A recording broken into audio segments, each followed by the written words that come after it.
ദൈവത്തിൻ്റെ അതിപരിശുദ്ധമായ നാമം വാഴ്ത്തപ്പെടുമാറാകട്ടെ.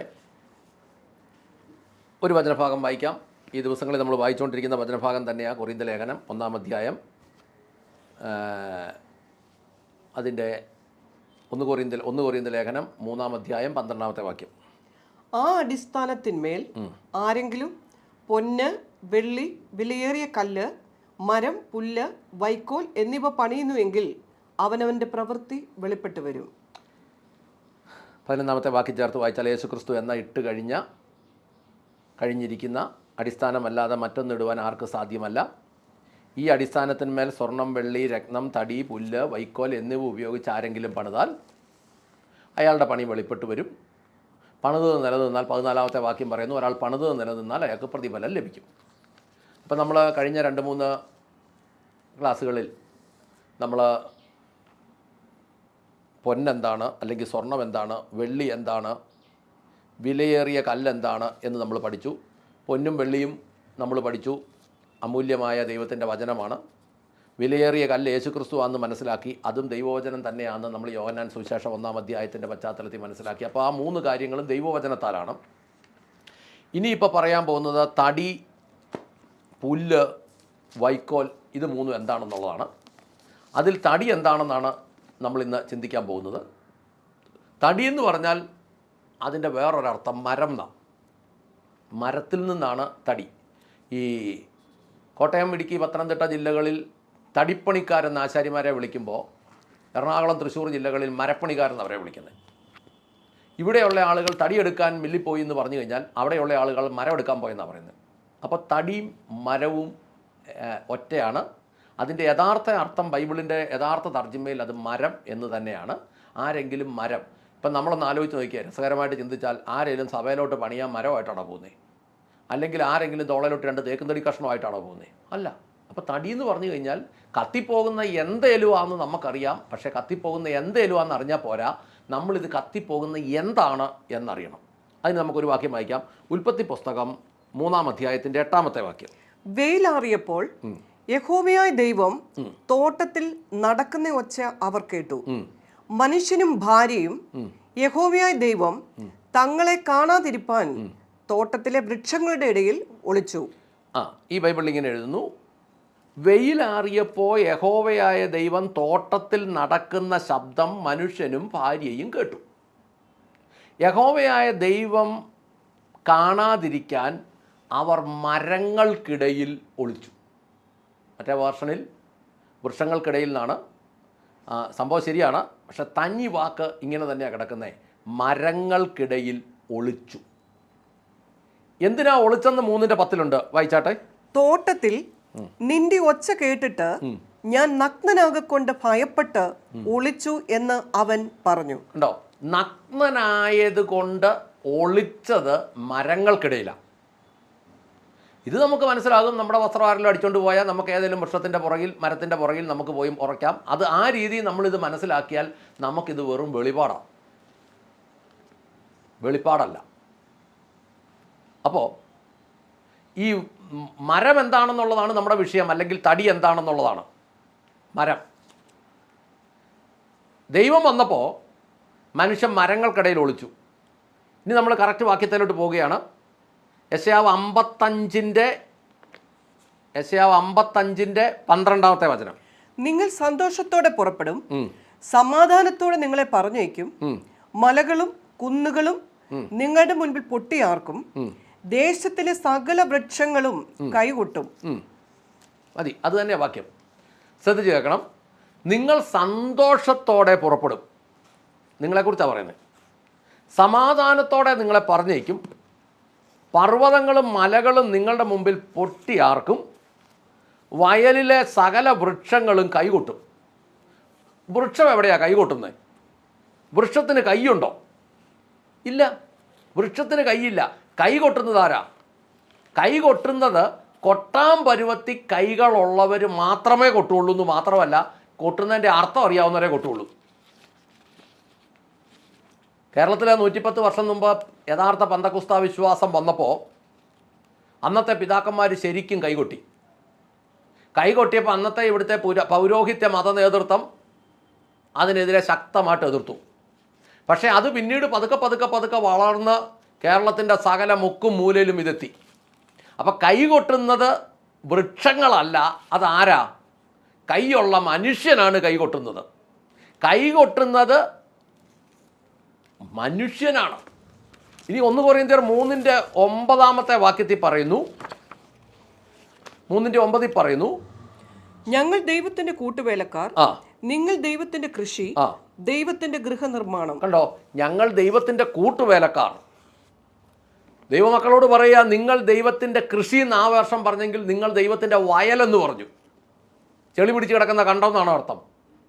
കൃഷി എന്നാണോ അർത്ഥം? അല്ല, ഇവിടെ എല്ലാം ഒളിഞ്ഞിരിക്കുന്ന അർത്ഥം ഇത് മനുഷ്യൻ എന്നാണ്. മനുഷ്യനെന്ന് കൈകൊട്ടുന്ന സസ്യങ്ങൾ എന്ന് പറഞ്ഞാൽ അത് മനുഷ്യനാണ്. ഇനി ജോബിൻ്റെ പുസ്തകത്തിൽ നിന്നൊരു വാക്യം വായിക്കാം. ഇയ്യോബ് 14:7-8-9. ഒരു വൃക്ഷമായിരുന്നാൽ പ്രത്യാശയുണ്ട്, അതിനെ വെട്ടിയാൽ പിന്നെയും പൊട്ടിക്കിളിർക്കും. അത് ഇളക്കൊമ്പുകൾ വിടരാതിരിക്കുകയില്ല. അതിന്റെ വേർ നിലത്ത് പഴകിയാലും അതിന്റെ കുറ്റി മണ്ണിൽ കെട്ടുപോയാലും വെള്ളത്തിന്റെ ഗന്ധം കൊണ്ട് അത് കിളിർക്കും. ഒരു തൈ പോലെ തളിർവിടും. ഇത് ശരിക്കും പറഞ്ഞു കഴിഞ്ഞാൽ വെള്ളം എന്ന് പറയുന്നത് പരിശുദ്ധാത്മാവാണ്. പരിശുദ്ധാത്മാവിൻ്റെ ഗന്ധം കിട്ടിയാൽ ഒരു എണ്ണം വൃക്ഷം മുളയ്ക്കുമെന്ന് അവിടെ പറയുന്നെങ്കിലും പരിശുദ്ധാത്മാവിൻ്റെ ഗന്ധം, വചനത്തിൻ്റെ ഗ്രന്ഥം അല്ലെങ്കിൽ വചനത്തിൻ്റെ ഗന്ധം അത് കിട്ടിയാൽ മുളയ്ക്കുന്നത് എന്താ? ആത്മമനുഷ്യനാ. ജനനം സ്വാഭാവിക വൃക്ഷം പോലെ മണ്ണിൽ നിന്നെടുത്തു മണ്ണിലേക്ക് പോകുന്നത്. പരിശുദ്ധാത്മാവിൻ്റെയും വചനത്തിൻ്റെയും ഗന്ധം കിട്ടിയാൽ ജനിക്കുന്നത് എന്ത്? ആത്മമനുഷ്യൻ. ഇനി ഒരു വാക്യം സഭാപ്രസംഗിയുടെ പുസ്തകത്തിൽ നിന്ന്, അത് 3-ാം അധ്യായത്തിൻ്റെ 11-ാം അധ്യായത്തിൻ്റെ 3-ാമത്തെ വാക്യം. മേഘം വെള്ളം കൊണ്ട് നിറഞ്ഞിരുന്നാൽ ഭൂമിയിൽ പെയ്യും, വൃക്ഷം തെക്കോട്ടോ വടക്കോട്ടോ വീണാൽ വീണടത്ത് തന്നെ കിടക്കും. വീണടത്ത് തന്നെ മരം കിടക്കും. ഇതിൻ്റെ അർത്ഥം എന്താണെന്ന് ചോദിച്ചാൽ, നമ്മൾ കേട്ടിട്ടില്ലേ തടി വീണുപോയി എന്ന്. തടി വീണുപോയി എന്ന് പറഞ്ഞാൽ എന്നാ? പറമ്പ് നിൽക്കുന്ന ആഞ്ഞിലി തടി വീണുപോയെന്നതിന് അർത്ഥം ഉണ്ടെങ്കിലും മനുഷ്യരെ സംബന്ധിച്ച് അങ്ങനെ പറഞ്ഞാൽ അതെ ശരി ശരി തടി വീണു പോയാൽ പിന്നെ എന്ത് ചെയ്യും എന്ന് പറഞ്ഞാൽ ഇതിൻ്റെ അർത്ഥം ആത്യന്തികമായി ഇത്രേ ഉള്ളൂ. മരം എന്ന് പറഞ്ഞാൽ മനുഷ്യനാണ്. ഇച്ചിലൂടെ വിട്ടു പറഞ്ഞാൽ മനുഷ്യനിർമ്മിത സഭയാണ്.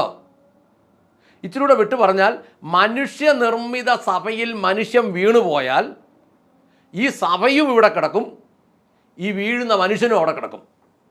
വീഴുന്നത് എവിടെയാണോ അവിടെ തന്നെ കിടക്കും. അങ്ങനെയാണ് വചനം പറയുന്നത്. വീഴുന്നത് എവിടെയാണോ അവിടെ തന്നെ കിടക്കും. സഭാപ്രസംഗിയുടെ പുസ്തകത്തിൽ പറയുക, ഒരു വൃക്ഷം വീണ് കഴിഞ്ഞാൽ അത് വീഴുന്നത് എവിടെയോ അവിടെ തന്നെ കിടക്കും. ചിലർ പറയും അവിടെ കിടന്നോണ്ടങ്ങ് നന്നാക്കാമെന്ന്. വെറുതെയാ, ആ കിടക്കുന്നിടത്ത് കിടക്കുന്നേ ഉള്ളൂ.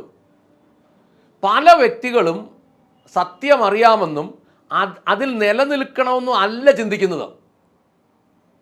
അവർ അന്വേഷിക്കുന്നത് അതല്ല. അവരുടെ വിഷയം എന്താണെന്നറിയോ? വീണടം സത്യമാണെന്ന് തെളിയിക്കണം. വീണടം സത്യമാണെന്ന് തെളിയിക്കാനായിരുന്നെങ്കിൽ ഈ യേശുക്രിസ്തുവിന് യഹൂദന്മാരുടെ ഇടയ്ക്ക് വന്ന് വീണിട്ട് ഇതൊന്നും ചെയ്യാൻ പറ്റിയാലായിരുന്നു. അസത്ത് മനുഷ്യൻ എങ്ങനെയാണെന്ന് ചോദിച്ചാൽ ആ ശ്രമത്തിൽ അവിടെ തന്നെ കിടക്കുന്നു. അതായത് അതിനെതിരുമായിട്ട് വരുന്ന, തങ്ങൾക്കറിയാവുന്ന കാര്യത്തിനെതിരായിട്ട് വരുന്ന ഒരു പ്രസംഗം അവർ കേൾക്കുകയില്ല. അവർ ചെയ്യുന്നത് എന്നാന്ന് ചോദിച്ചാൽ അത് അങ്ങ് വരുമ്പോൾ തോണ്ടിയൊക്കെ വിട്ടേക്കും. അയ്യോ ഇതൊന്നും പറ്റുകയില്ല, ഇതൊക്കെ പാപമെന്ന് പറയും. കാരണം അവരുടെ നേതാക്കന്മാർ അവരെ അങ്ങനെ പഠിപ്പിക്കുകയും ചെയ്യും. ആ ശ്രമത്തിൽ അവർ തന്നെ അവർ കിടക്കും. മരം എന്ന് പറഞ്ഞാൽ മനുഷ്യനിർമ്മിത സഭകളിൽ വചനം വിഴുങ്ങേണ്ടി വരുമ്പോൾ സഭാപിതാക്കന്മാരെന്ന് പറയുന്ന മരങ്ങളെ അവർ ആശ്രയിക്കും. ഈ മരങ്ങളാണ് തടികൾ. ഈ മരങ്ങൾ മണ്ണിൽ നിൽക്കുന്ന സമയത്ത് ഇതിനെ വേണമെങ്കിൽ മരമെന്ന് പറയാലും ഇത് വീണ് കഴിഞ്ഞാൽ ഇത് തടിയാണ്.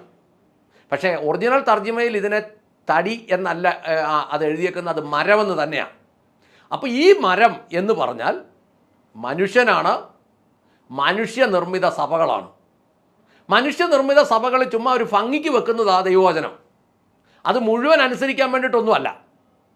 ഓരോ ദേശങ്ങളിൽ ദൈവവചനം ചെന്നപ്പോൾ അവിടെയുള്ള ആളുകൾ കുറേ പേര് ഇതിൻ്റെ പുരോഹിതന്മാരായിട്ട് അവിടെ പ്രാദേശികമായിട്ടുള്ള മതത്തിൻ്റെ ആചാരങ്ങളെ കടമെടുത്ത് പേര് മാറ്റി, ഉത്സവമാണെങ്കിൽ അതിൻ്റെ പേര് പെരുന്നാളെന്നാക്കും, ചെണ്ടയ്ക്ക് പിന്നെ പേര് മാറ്റാൻ പറ്റാത്തതുകൊണ്ട് ചെണ്ടയാക്കും, കൊടിമരമായിട്ട് തന്നെ വെക്കും. പിന്നെ അങ്ങനെ ഓരോന്ന് പേര് മാറ്റി എടുത്തിട്ട് ആ കൂട്ടത്തിൽ ഈ പുസ്തകം കൂടെ വെക്കും. എന്നിട്ട് ഈ പുസ്തകം കൂടെ വെച്ച് കഴിയുമ്പോൾ ഇത് വായിക്കുന്നവർക്കിത് പിടികിട്ടാതിരിക്കാൻ വേണ്ടിയിട്ട് തെറ്റായിട്ട് പഠിപ്പിക്കും. തെറ്റായിട്ട് പഠിപ്പിക്കുന്ന ചിലർ അറിഞ്ഞിട്ട് പഠിപ്പിക്കും, ചിലർ അറിയാൻ മേലാതെ പഠിപ്പിക്കും. ഈ വീണിടത്ത് കിടക്കുന്നതുകൊണ്ട് ഇത് ശരിയാണെന്ന് തെളിയിക്കണ്ടേ? കാരണം കാറ് കൊടുത്തത് ഈ വീണിടവാ, കാശ് കൊടുത്തത് ഈ വീണിടവാ, കെട്ടിടം കൊടുത്തത് ഈ വീണിടവാ, പേര് കൊടുത്തത് ഈ വീണിടവാ, പ്രശസ്തി കൊടുത്തത്, മാനം കൊടുത്തത്, മഹത്വം കൊടുത്തത് എല്ലാം ഈ വീണിടവാ. ഇത് തെളിയിച്ചേ പറ്റൂ. അപ്പോൾ ഇതിന് തക്കവണ്ണം വചനം തിരിച്ചും മറിച്ചും തിരിച്ചു ഓടിക്കും. അങ്ങനെ തിരിച്ചും മറിച്ചും ഓടിക്കുമ്പോൾ ഈ വീണിടത്ത് കിടക്കുന്നവർ ഇത് തന്നെ ശരിയാണെന്ന് അവർക്കും തെളിയിക്കണം. കാരണം അവരുടെ മേൽ വ്യാപരിക്കുന്നത് പരിശുദ്ധാത്മാവല്ല, അത് ദുരാത്മാവായതുകൊണ്ട് അവർ ഈ കെട്ടിൽ കിടക്കുന്നത് കൊണ്ട് ഒരു വചനഭാഗം ഇങ്ങനെയുണ്ട്: യേശു അപ്പമെടുത്ത് മുക്കി യൂദായ്ക്ക് കൊടുത്തു, അപ്പോൾ അയാൾ സാത്താൻ പ്രവേശിച്ചു. പക്ഷെ കർത്തൃമേശ നടന്ന ഒരു സ്ഥലത്തും അപ്പം മുക്കി കൊടുത്തെന്നല്ല എഴുതിയേക്കുന്നത് അപ്പം എടുത്ത് വാഴ്ത്തി അവർക്ക് കൊടുത്തു. അത്താഴ ശേഷം പാനപാത്രം എടുത്ത് സ്തോത്രം ചെയ്ത് അതും അവർക്ക് കൊടുത്തു എന്നാ. പക്ഷേ ഈ മുക്കി കൊടുക്കുന്നിടത്ത് സാത്താൻ വീഴും. മുക്കി കൊടുത്താൽ ഭൂതമകത്ത് കയറും. മുക്കി കൊടുത്താൽ ഭൂതമല്ല, സാത്താനകത്ത് കയറും. സാത്താനകത്ത് കയറിയാൽ പിന്നെ ഇത് വല്ലതും പറഞ്ഞിട്ട് കാര്യമുണ്ടോ? അപ്പോൾ സത്യം ഗ്രഹിപ്പാൻ ഈ കേൾക്കുന്നവരുടെ ഹൃദയത്തെ ദൈവം തുറക്കട്ടെ എന്ന് പ്രാർത്ഥിക്കാം. സ്വർഗസ്ഥനായ ഞങ്ങളുടെ നല്ല പിതാവേ, ഞങ്ങളുടെ കർത്താവായ യേശു ക്രിസ്തുവേ, പരിശുദ്ധാത്മാവായി ഞങ്ങളുടെ നല്ല ദൈവമേ, നല്ല ദിവസത്തിനായി വചനത്തിനായി സ്തോത്രം ചെയ്യുന്നു. തടി എന്നാൽ മരമെന്നാണെന്നും അത് ജനമാണെന്നും അല്ലെങ്കിൽ മനുഷ്യനാണെന്നും മനുഷ്യനിർമ്മിത സഭയാണെന്നും അതിനകത്ത് പെട്ടുപോയാൽ വീണിടത്ത് കിടക്കുമെന്നും കർത്താവെ ഞങ്ങൾ മനസ്സിലാക്കുന്നു. അതിനാൽ അങ്ങയുടെ വചനം മനുഷ്യനെ ദൈവവചനത്തിൻ്റെ വ്യവസ്ഥയിലേക്ക് ആകുവാൻ അനുഗ്രഹിക്കണമേ എന്ന് പ്രാർത്ഥിക്കുന്നു. അങ്ങ് പ്രാർത്ഥന കേട്ട് അനുഗ്രഹിച്ച് വിടുവിക്കുന്ന കൃപയ്ക്ക് സ്തോത്രം. യേശു ക്രിസ്തുവിൻ്റെ ധന്യമുള്ള നാമത്തിൽ തന്നെ. ആമേൻ, ആമേൻ, ആമേൻ.